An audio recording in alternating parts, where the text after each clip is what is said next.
네, 오늘 함께 나눌 말씀은 요한복음 13장 31절에서 35절까지 말씀입니다.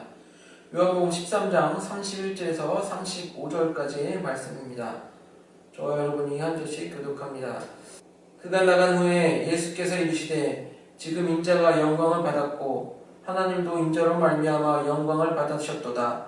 만일 하나님이 그로 말미암아 영광을 받으셨으면 하나님도 자기로 말미암아 그에게 영광을 주시리니 곧 주시리라.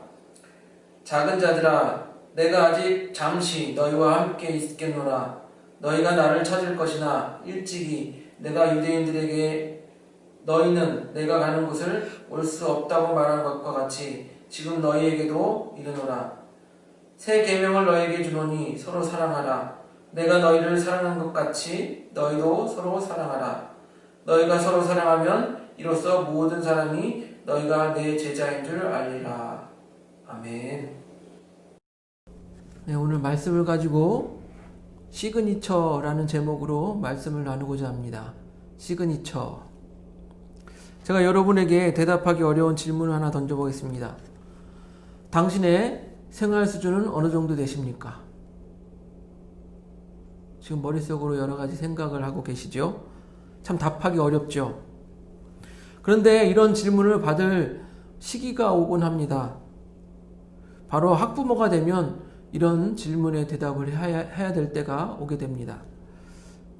지금도 똑같이 하고 있는지는 모르겠는데 저의 딸이 초등학교에 들어가니 학교에서 가정통신문으로 설문지 하나가 왔습니다.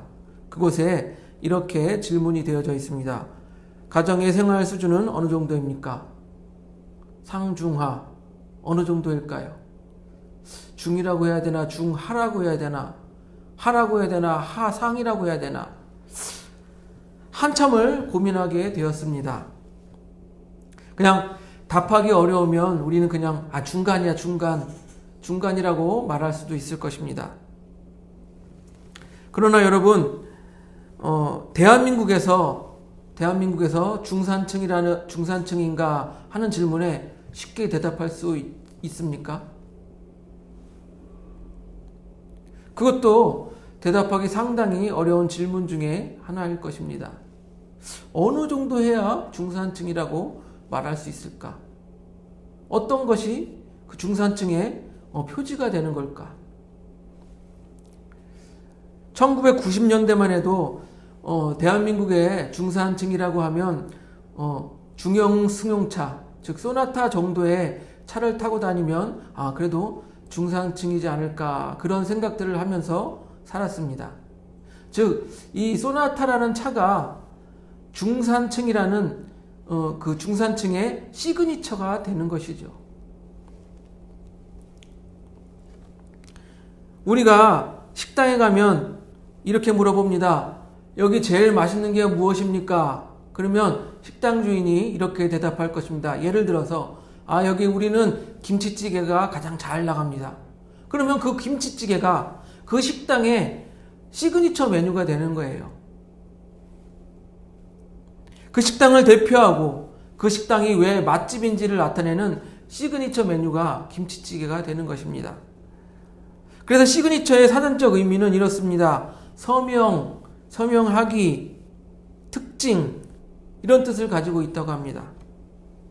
그러면 우리 그리스도인들의 시그니처는 무엇일까요? 우리 그리스도인들의 시그니처는 무엇일까요? 우리가 예수님의 제자라고 나타낼 수 있는 그것은, 그 특징은 무엇일까요? 오늘 본문은 이렇게 말씀하고 있습니다. 요한복음 13장 35절. 너희가 서로 사랑하면 이로써 모든 사람이 너희가 내 제자인 줄 알리라. 예수님께서 제자들에게 말씀하십니다. 너희가 서로 사랑해라. 그렇게 서로 사랑하면 세상 사람들이 너희가 내 제자인 줄 알 것이다. 그렇게 말씀하고 계신 거예요. 즉 우리가 예수님의 제자로서 서로 사랑하는 모습을 보이면 그것이 바로 그리스도인의 시그니처가 된다는 것입니다. 그렇다면 제가 질문 하나를 던지겠습니다. 1차원적 질문을 한번 던져보도록 하겠습니다. 지금 서로 사랑하고 계십니까? 대답하기 어렵죠? 혹시 내 주변 사람들에게 원한을 가지고 있거나 미워하는 사람이 있습니까? 지금 원한을 가지고 있거나 미워하는 사람이 있다면, 미움을 가지고 살아가고 있다면 그 사람은 그리스도인의 시그니처가 없다라고 말할 수 있을 거예요. 지금 온라인 예배를 드리고 계시고 또한 교회를 다닌다고 해서 모두 그리스도인이 아닌 것입니다. 그리스도인의 시그니처가 있어야, 그래야 그리스도인이라고 말할 수 있을 것이죠.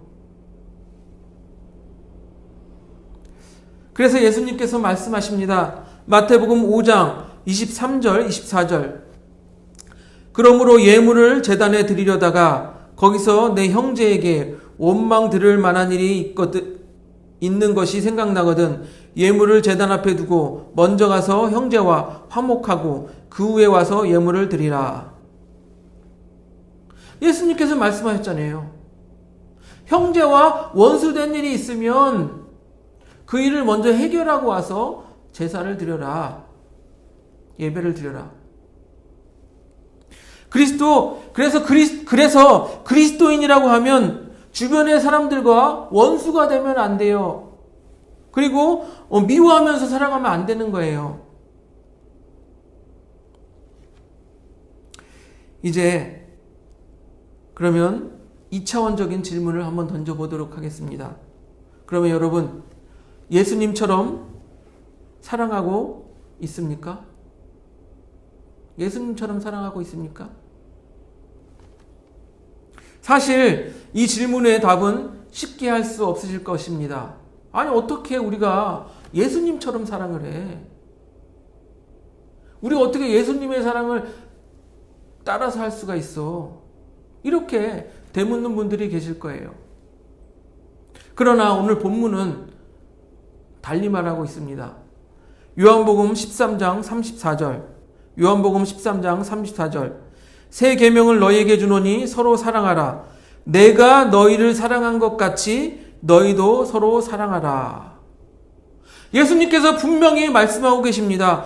내가 너희를 사랑한 것 같이 너희도 서로 사랑하라. 예수님께서 이렇게 분명히 말씀하셨는데 이제 와서 우리가 어떻게 예수님처럼 사랑해요? 이렇게 묻는 것은 더 이상 의미가 없습니다. 예수님께서 분명히 내가 너희를 사랑한 것 같이 너희도 서로 사랑하라. 이렇게 말씀하셨기 때문이에요. 그러면 이제 우리는 질문을 바꿔서 이렇게 생각해 보아야 합니다. 그러면 내가 어떻게 하면 예수님처럼 사랑할 수 있을까? 어떻게 하면 예수님처럼 사랑할 수 있을까? 이런 고민을 해야 되는 거예요. 그러기 위해서 우리가 먼저 새 계명에 대해서 한번 생각해 보기를 바랍니다. 예수님께서요 34절에 보면 새 계명을 너희에게 주노니 라고 말씀하셨기 때문입니다.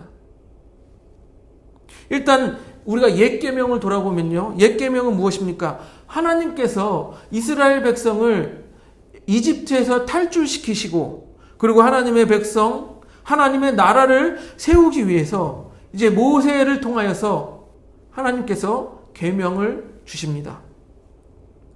그 계명을 요약한 것이 십계명이라고 우리는 생각해 볼 수 있습니다.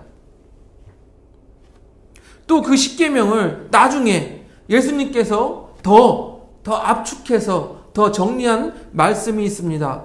마태복음 22장 37절 40절 37절에서 40절.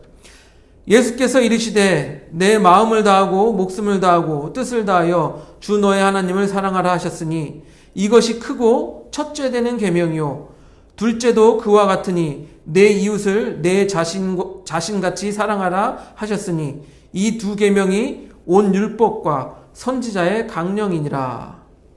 예, 그렇습니다. 첫째는 하나님을 사랑하는 것이고 둘째는 이웃을 사랑하라 라고 말씀하고 있습니다. 그런데 이웃을 어떻게 사랑하라고요? 이웃을 내 자신과 같이 사랑하라 라고 말하고 있는 거예요. 이것이 바로 옛 계명인 것입니다. 즉 옛 계명의 특징은 무엇입니까? 바로 이웃을 사랑하는데 그 기준되는 것이 내 자신과 같이 사랑하라는 거예요.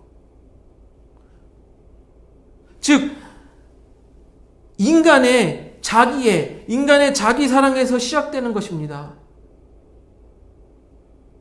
여기서 옛 계명에 사랑하라는 이 사랑은요, 무엇이냐면 인간의 자기 사랑에서 시작된다라는 거예요.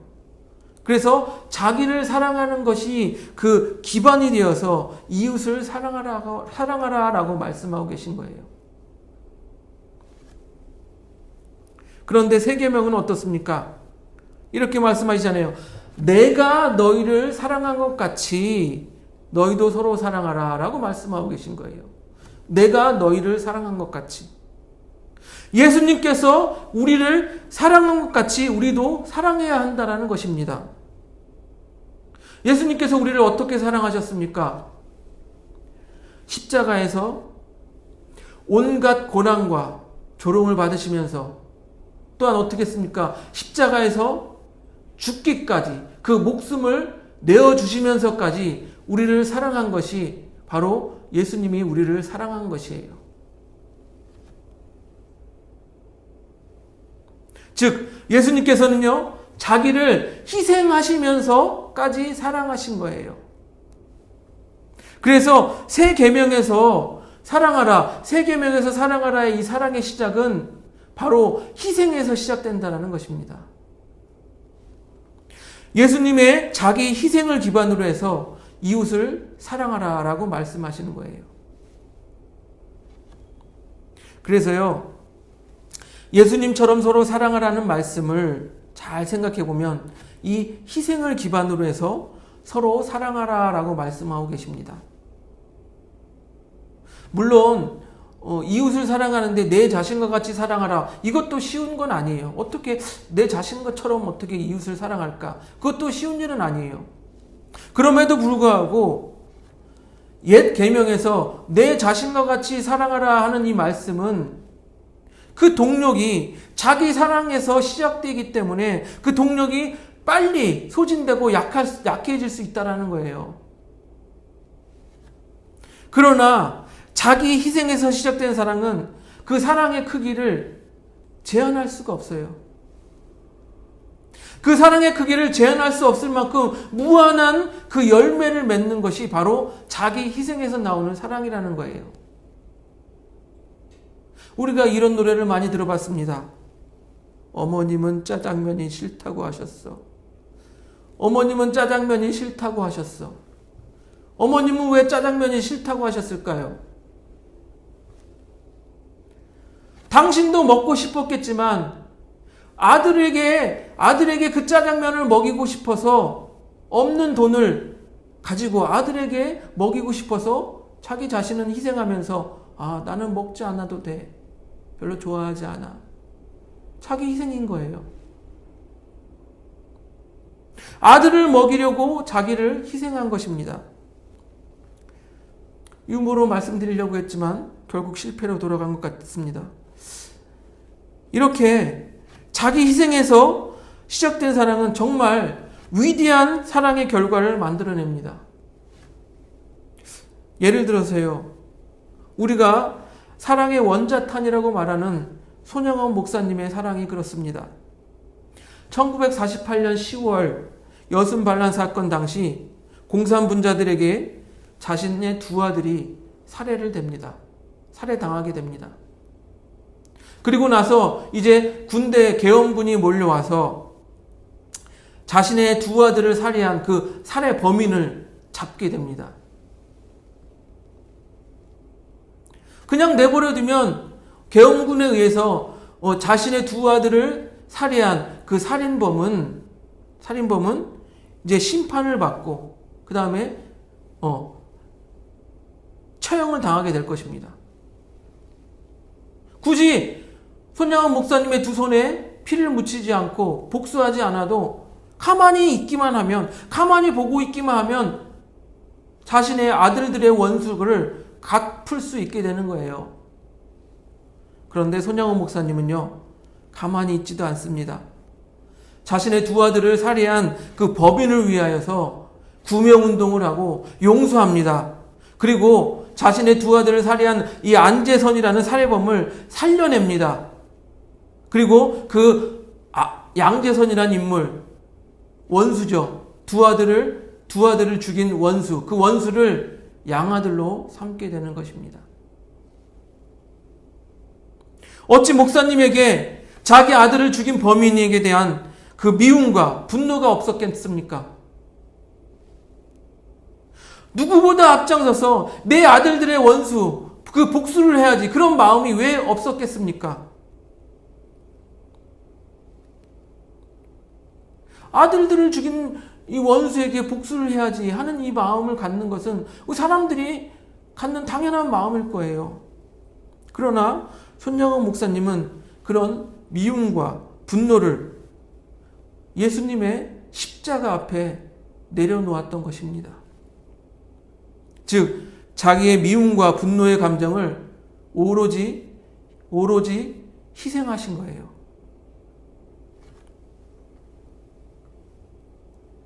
그 희생에 의하여서 새 계명, 예수님처럼 사랑하라, 그 말씀을 이루어내신 거예요. 여러분, 새 계명인 내가 너희를 사랑한 것 같이 너희도 서로 사랑하라, 이 말씀을 지키는 것은 결코 쉬운 일은 아닙니다. 자기 희생이라는 엄청난 고난과 고통이 따를 수 있습니다. 그렇기 때문에 예수님께서 그 길을 먼저 가셨고, 그리고 제자들에게 내가 너희를 사랑한 것 같이 너희도 서로 사랑하라 라고 말씀하시는 거예요. 오늘 본문 요한복음 13장 31절을 보면요, 그가 나간 후에 예수께서 이르시되 지금 인자가 영광을 받았고 하나님도 인자로 말미암아 영광을 받으셨도다 라고 말씀하고 있습니다. 가룟 유다가 그 만찬 자리에서 예수님께서 적신 빵을 먹고선 그 자리를 떠납니다. 그 빵을 먹는 순간에 사단이 가룟 유다에게 들어갔다라고 성경은 기록하고 있습니다. 즉, 사단이 가룟 유다에게 들어가서 가룟 유다가 예수님을 팔려는 생각을 가지고 그 자리를 떠납니다. 그 만찬 자리를 떠납니다. 가룟 유다가 예수님을 팔려고 이제 나가는 모습을 지켜보는 예수님의 마음은 어땠을까요? 여러분 상상해 보셨습니까? 이런 마음이 드셨을 거예요. 아, 이제 십자가의 고난이 시작되는구나. 예수님의 마음이 매우 힘들고 어려웠을 것입니다. 그러나 예수님께서는요, 이제 고난의 시작이다 라고 말씀하시지 않고 이렇게 말씀하십니다. 지금 인자가 영광을 받았다. 지금 인자가 영광을 받았다.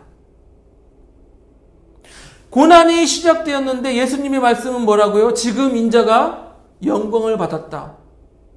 고난이 시작되었는데 영광을 받았다라고 말씀하고 계신 거예요. 그리고 자신으로 말미암아 하나님께서도 영광을 받으셨다라고 말씀하셨습니다. 여러분, 우리도 예수님처럼 사랑하려다 보면 정말로 마음이 힘들 수 있습니다. 고난과 고통이 뒤따를 수 있습니다. 아니, 어떻게 원수를 사랑하라니요? 아니, 원수를 보면 미움이 이 속에서 부글부글 끓어오르는데 어떻게 원수를 어떻게 사랑할 수 있습니까? 어떻게 용서할 수 있습니까? 그 고난과 고통이 곧 영광이 된다는 이러한 믿음과 생각이 우리 안에 있어야 우리가 사랑할 수 있을 것입니다. 그 고난과 고통이 이제 곧 하나님께 영광이 될 것이라는 믿음이 있어야 우리가 용서하고 사랑할 수 있을 것입니다. 그렇게 하면요, 그 용서하고 사랑하는 우리에게도 큰 이득이 있습니다. 요한복음 13장 32절을 보니까 만일 하나님이 그로 말미암아 영광을 받으셨으면 하나님도 자기로 말미암아 그에게 영광을 주시리니 곧 주시리라 라고 말씀하고 있어요. 즉 우리의 희생으로 하나님께서 영광을 받으시면 하나님께서 가만히 계시지 아니하시고 어떻게 해요? 우리에게도 영광을 주시는데 곧 주시겠다라고 약속하고 계십니다. 즉 우리가 새 계명을 지켜서 우리가 하나님께 영광을 올려드리면 하나님께서도 우리에게 영광을 주시겠다라고 약속하고 계신 거예요. 사랑하는 성도 여러분, 여러분의 시그니처는 무엇입니까? 그리스도인의 표시가 나타나는 삶을 살고 계십니까? 우리가 서로 사랑함으로써 세상 사람들이 우리가 예수님의 제자인 것을 알 것입니다. 또한 우리가 서로 사랑해야 하는 이유가 하나님께 영광을 올려드릴 수 있다는 것을 우리가 기억해야 합니다. 비록 자기 희생이 따를지라도, 비록 고난과 고통이 따를지라도 사랑하시길 바랍니다. 왜요? 하나님께서 영광 받으시고 또한 하나님께서 우리에게 영광을 주실 것이기 때문입니다. 그와 맥을 같이 하여서 로마서 8장 18절을 보면 이렇게 말씀하고 계십니다. 생각하건대 현재의 고난은 장차 우리에게 나타날 영광과 비교할 수 없도다.